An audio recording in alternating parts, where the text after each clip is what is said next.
오늘 마가복음 4장 23절 한 말씀으로 하나의 주제로 잠시 살펴보려고 합니다.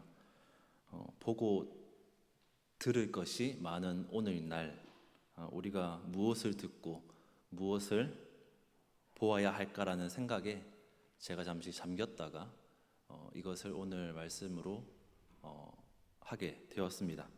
그래서 제가 생각했던 것은 이 한 문장이 오늘의 이 설교 제목에 또 오늘 본문 말씀의 한 문장이 분명하게 각인되고 새겨졌으면 좋겠다라는 마음에서 이렇게 제가 준비를 했습니다. 그런 가운데 제가 설교를 준비하다가 한 예화, 한 간증을 제가 보게 되었습니다. 거기에 대한 내용을 잠시 말씀을 드릴 텐데, 이분은 무당이었습니다. 한때 무당이셨습니다. 무당 생활을 하다가 결국 하나님을 만나고 예수님을 만나고 그렇게 해서 한 집사님이 된 그분의 말씀, 이거 예화를 제가 잠시 말씀드리려고 합니다. 이분이 어릴 때 신내림을 받았다고 합니다. 그래서 어릴 때부터 무당 생활을 시작하셨다는 겁니다. 많은 사람들이 자신을 찾아왔고, 찾아온 많은 사람들은 자신에게 고민을 터놓았다는 겁니다. 그리고 무당은 이제 무엇을 하겠습니까? 점을 치고 점괘를 보고, 제가 잘 모르지만 점괘를 보고 그렇게 해서 이제 또 합당한 비용을 받겠죠. 받고 거기에 대한 이제 말을 해주는 겁니다. 이렇게 해라, 저렇게 하면 된다, 그렇게 하면 언제까지 된다, 뭐 이런 것들을 이제 해주는 것이겠죠. 그런데 그분이 느낀 것이 있다고 합니다. 그것은 자기가 하는 말을 너무나 사람들이 잘 듣는데요. 이렇게 하면 된다, 저렇게 하면 된다라고 하면 그거요, 이렇게 하면 일이 해결되고 저렇게 하면 복이 들어오고, 이렇게 말을 하면 그것을 너무나 잘 따랐다는 겁니다. 그리고 잘 지켜서 결국 한다라는 겁니다. 그래 분명하게 그거 지키는 것을 보았고, 그런데 시간이 지나고 나중에서 이분이 알게 된 것이 있었다고 하는데, 그것은 자신이 한 말, 그러니까 곧 신내림을 통해서 한 말을 들은 사람들이 처음엔 분명히 잘 됐는데, 일이 해결되고 때로는 부를 얻기도 하고 잘 되었는데, 나중에 가서 보니까 결국에는 안 되게 되고 망하게 되는 모습을 보았다는 겁니다. 이것을 자신이 나중에 알게 되었다라는 겁니다.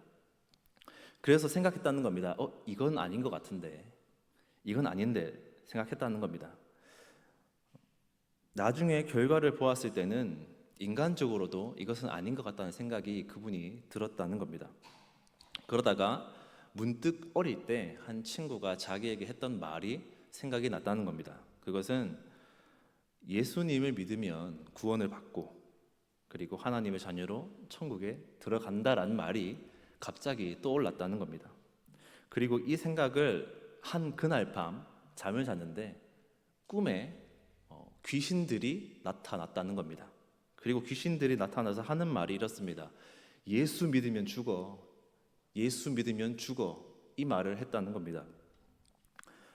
그래서 꿈에서 깨고 난 생각이, 아니 도대체 예수님이 어떤 분이시길래 이렇게 귀신들이 날뛰나, 이런 생각을 했다는 겁니다. 그래서 갑자기 이 예수님에 대한 궁금증이 생겼고, 호기심으로 궁금증으로 성경책을 사서 읽어 보았다는 겁니다. 거기서 그리고 발견한 것은 예수님께서 말씀하신, 귀신들에게 말씀하신 떠나라, 나가라, 이 말을 알게 되었고, 그리고 어느 날 다시 꿈에 귀신들이 나타났다는 겁니다. 그리고 다시 나타나서 하는 말이 예수 믿으면 죽는다, 예수 믿으면 죽어, 이 말을 했다는 겁니다. 그때 이분이 말씀을 하셨다는 겁니다. 예수의 이름으로 명하노니 떠나라. 그랬더니 갑자기 귀신들이 사라졌다는 겁니다. 이분은 이것을 경험하고 나서 그 이후로 예수님을 믿었다라고 합니다.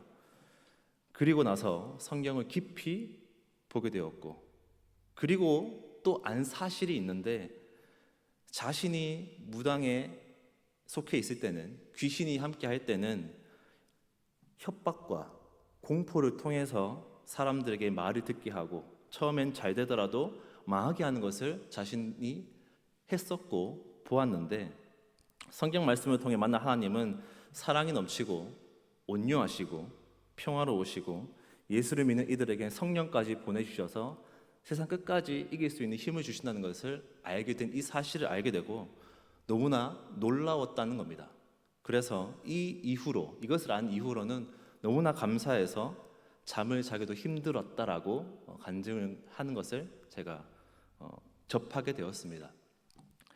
그런데 이것이 끝이 아니라, 그런데 이분이 어느 한 교회의 집사님이라고 고백하시면서 교회에 처음에 와서 이해할 수 없었던 것이 있다고 고백했습니다. 그것은 바로 성도들이 하나님을 믿는다고 하면서 하나님의 말씀에 순종을 하지 않는 모습이 이상하게 보였다는 겁니다.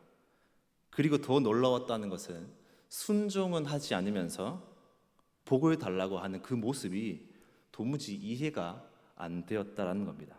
내가 무당을 할 때 나를 찾아온 사람들은 내가 하라고 하면 무조건 순종했는데, 정작 교회에 다닌 사람들은 그렇지 않았다는 겁니다. 예수님을 믿고 하나님의 자녀가 된 사람들은 분명히 하나님의 말씀이 진리이고 생명이고 영생이라는 사실을 분명히 알 텐데, 그런데 이상하게 순종하지 않았다는 겁니다.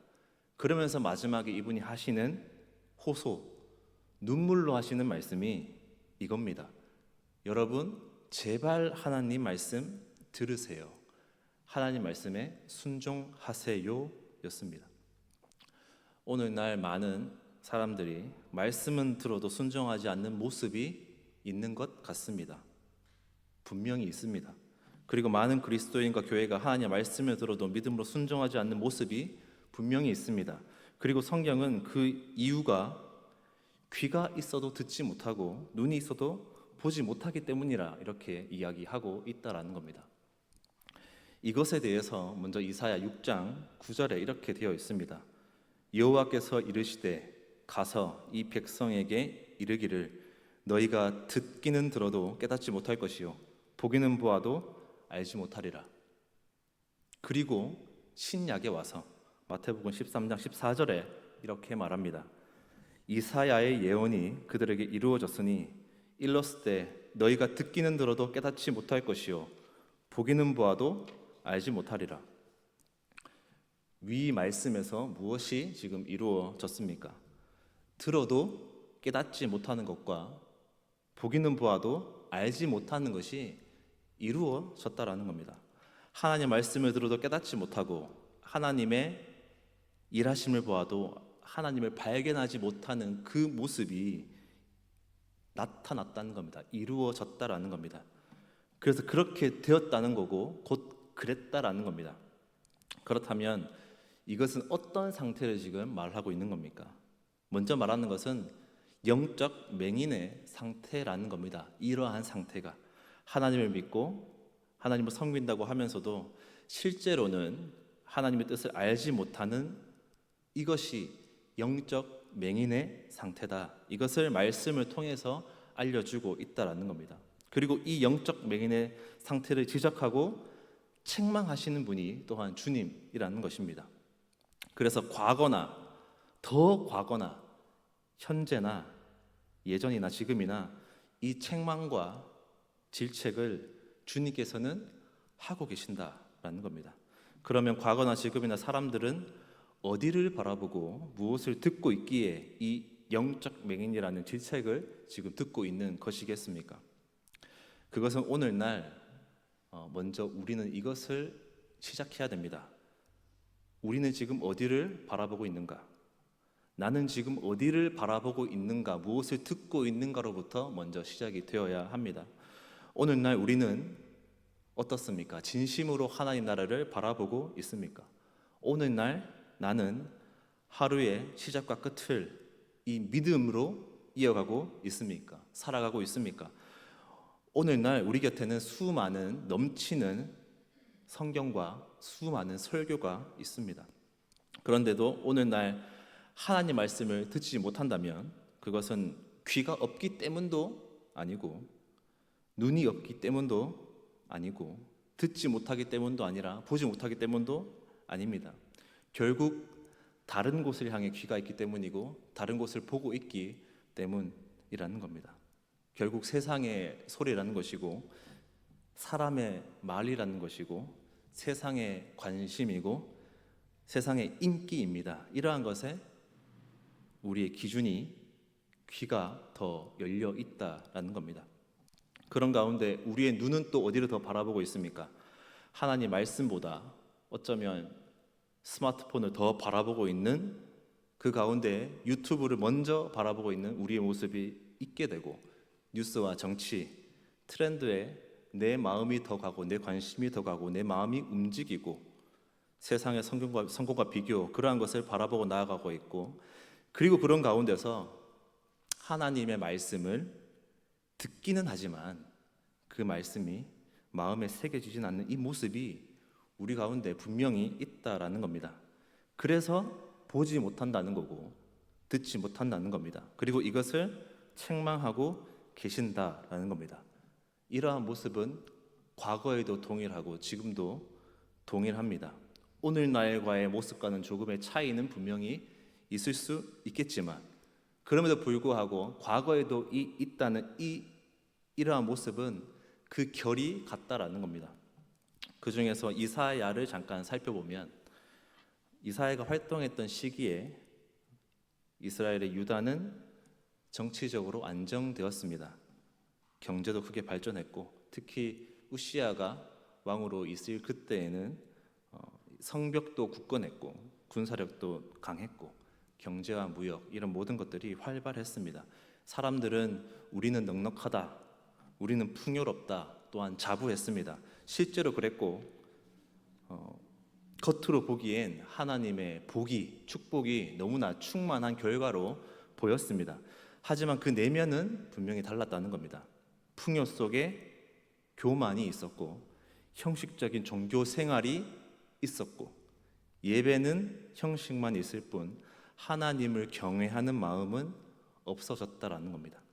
또한 그들은 어느 나라가 우리에게 도움이 될 것인가를 하나님께 묻지 않고 스스로 먼저 생각했고 어디와 동맹을 맺고 누구의 힘을 빌릴까를 먼저 생각했고 이것을 스스로 생각하고 계산한 것이 당시 유다였고 유다의 권위자들이었고 사람들이었다는 겁니다. 그래서 하나님께서 말씀하셨다는 겁니다. 무수한 재물이 무슨 소용이냐? 헛된 재물 가져오지 말라. 너희가 손을 내밀면 내가 눈을 감을 것이고 너희가 많은 기도를 할지라도 나는 듣지 않을 것이다 라고 하나님께서는 말씀하셨다는 겁니다. 하나님은 그들의 삶 속에서 그러면 무엇을 보시고 재물과 기도 그리고 예배조차도 받지 않으시겠다고 말씀하신 것이겠습니까? 그들은 분명히 예배 드렸습니다. 제사 드렸습니다. 절기도 지켰습니다. 하지만 그것은 하나님을 사랑해서 드린 것이 아니었고 경외함으로 드린 것도 아니고 오직 형식, 형태, 습관 이것으로 드렸다라는 겁니다. 그리고 이것 때문이었다라는 겁니다. 결국 예배를 하나의 종교 행사와 같이 여기는 그러한 모습이 그들 가운데 풍요로워지는 그들 가운데 자유롭게 자연스럽게 생겨났다라는 겁니다. 그래서 겉으로 보기엔 분명히 하나님을 경외하고 찬양하고 예배했지만 실제로는 하나님 없는 신앙생활을 하고 있었다는 것이고 그래서 이러한 모습들의 결과로 그들은 점점 말씀에서 멀어지게 되고 귀는 닫히게 되고 눈은 멀어지게 되는 그러한 모습으로 나아가게 되었다라는 겁니다. 결국 알 수 있는 것은 그들의 삶 전체가 세상 가운데로 기울어져 있었기 때문이라는 것입니다. 그런 가운데 오늘날 우리가 하나님의 말씀을 들어도 깨닫지 못하고 보아도 보지 못하는 현실적인 모습이 우리 가운데 있지 않을까 생각하게 되었습니다. 우리의 신앙생활 가운데 하나님의 말씀으로부터 멀어지게 하는 것이 무엇이 있을까라고 생각하고 현실적인 눈높이로 오늘날 교회와 우리의 생활과 이런 모든 것들을 한번 생각하게 되었습니다. 사실 설교를 하다 보면, 듣다 보면 이런 것들을 많이 말하지 않습니까? 세상을 너무 바라봐서, 돈을 바라봐서, 권위를 바라봐서, 사실 제가 느끼는 이러한 모습이 분명히 맞지만 청중인 저도 한편으론 때론 이런 표현이 맞을 수 있는지 모르겠지만 식상하다라는 생각 든 적이 있습니다. 왜냐하면 그 말이 맞는 말이지만 제 가슴을 제가 무뎌져서 제 가슴이 찔리지 않기 때문에 그러한 표현은 좀 너무나 겉의 모습이 아닌가 생각해서 제가 좀 더 현실적인 가운데 우리의 모습이 어떤 것이 있을까를 생각하면서 나아갔을 때에 그것들을 잠깐 살펴보려고 합니다. 한번 이랬으면 좋겠습니다. 한번 상상을 해보십시오. 지금은 주일입니다. 주일 아침입니다. 눈을 떴습니다. 무엇으로 시작하십니까? 주일 아침에 말씀으로 시작하고 기도로 시작하면 너무나 훌륭할 것 같습니다. 그런데 어떠십니까? 그런 분들 분명히 있으십니다. 그런데 저조차도 장담할 수 없고 때론 우리의 현실이 눈 뜨자마자 휴대폰을 보는 것으로 시작을 해서 특히나 아이들 같은 경우에는 SNS나 문자와 카카오톡이나 이런 것들을 시작하는 게 현실입니다.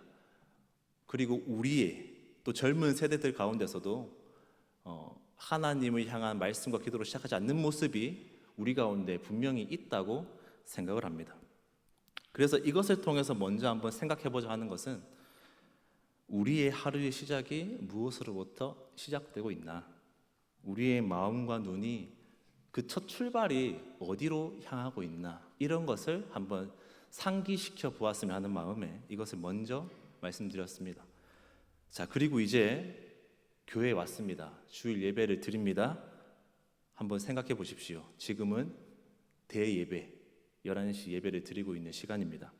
그러면 우리의 모습은 어떤 모습이겠습니까? 지금 앞에서 목사님께서는 설교를 하고 계십니다.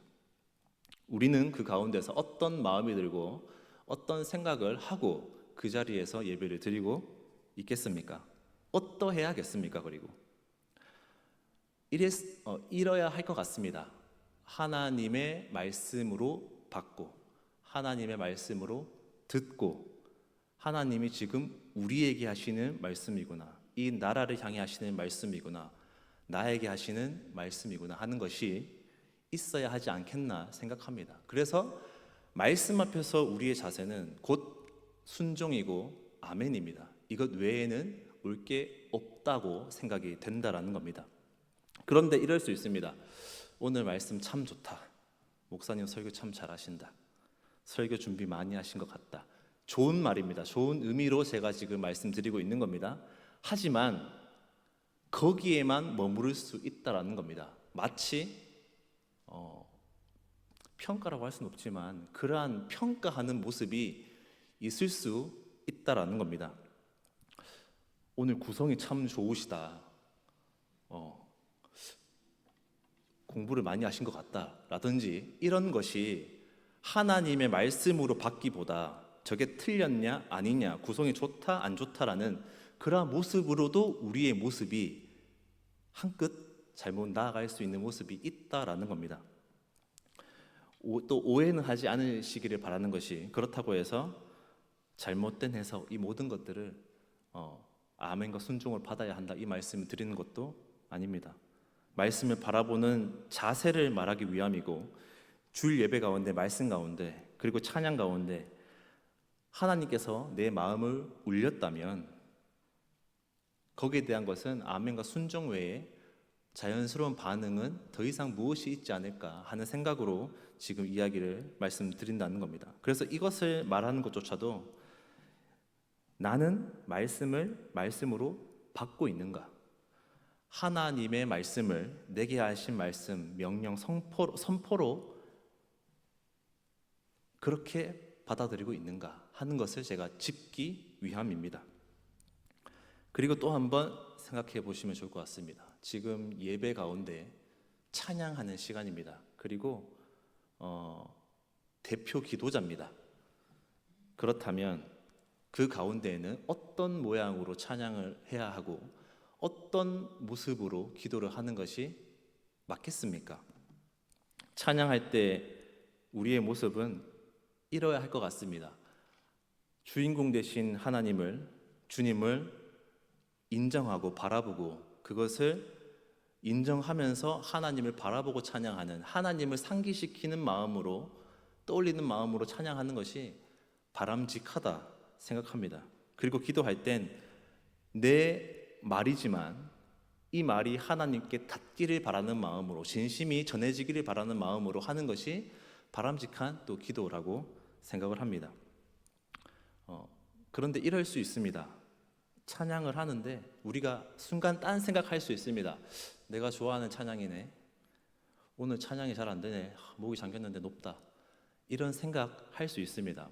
인간적인 생각입니다. 하지만 이조차도 때로는 우리가 분명히 바라봐야 할 것을 놓치고 있을 수 있다라는 것이고, 또한 기도할 때 이럴 수 있다라는 겁니다.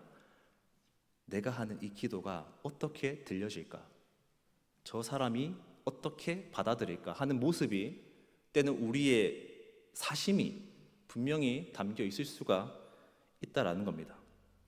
또한 기도한다고 달라질까 하는 모습 또한 있을 수가 있다라는 겁니다. 그래서 이것을 통해서 알고자 하는 것도 나의 찬양 가운데 하나님을 향한 순수한 마음이 있는가, 하나님을 생각하면서 찬양하는가, 또한 하나님을 향한 입술은 있지만 내 마음은 다른 데 있지 않는가.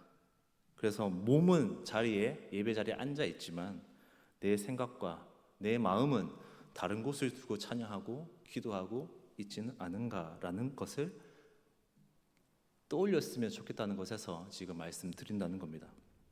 그래서 우리의 신앙생활 가운데 이런 조금의 모습들로 인해서 점점 우리가 하나님의 말씀을 들어도 하나님 말씀을 깨닫지 못하고, 하나님 말씀을, 하나님을 보아도, 하나님 일을 목격해도 보지 못하는 우리의 모습으로 변화되어 가는 것이 있지 않은가 생각하게 된다라는 겁니다. 그래서 결국 귀 있는 자는 들을 것이다라는 말씀에 들으라는 단순히 권유가 아니라 하나님으로부터 오게 하는 영적인 눈이 열리는 영적인 초대입니다. 듣기를 사모하고 구하고 찾으라는 하나님의 말씀이자 하나님이 우리를 향한, 세대를 향한 그 한탄한 마음을 지금 하고 계신다라는 겁니다. 3절 말씀을 읽고 정리하겠습니다. 3절 말씀 다시 한번 큰 소리로 읽겠습니다. 들을 귀 있는 자는 들으라. 네, 오늘 말씀이 우리에게 주시는 메시지는 그저 귀 기울여서 들어봐 하는 것이 아닙니다.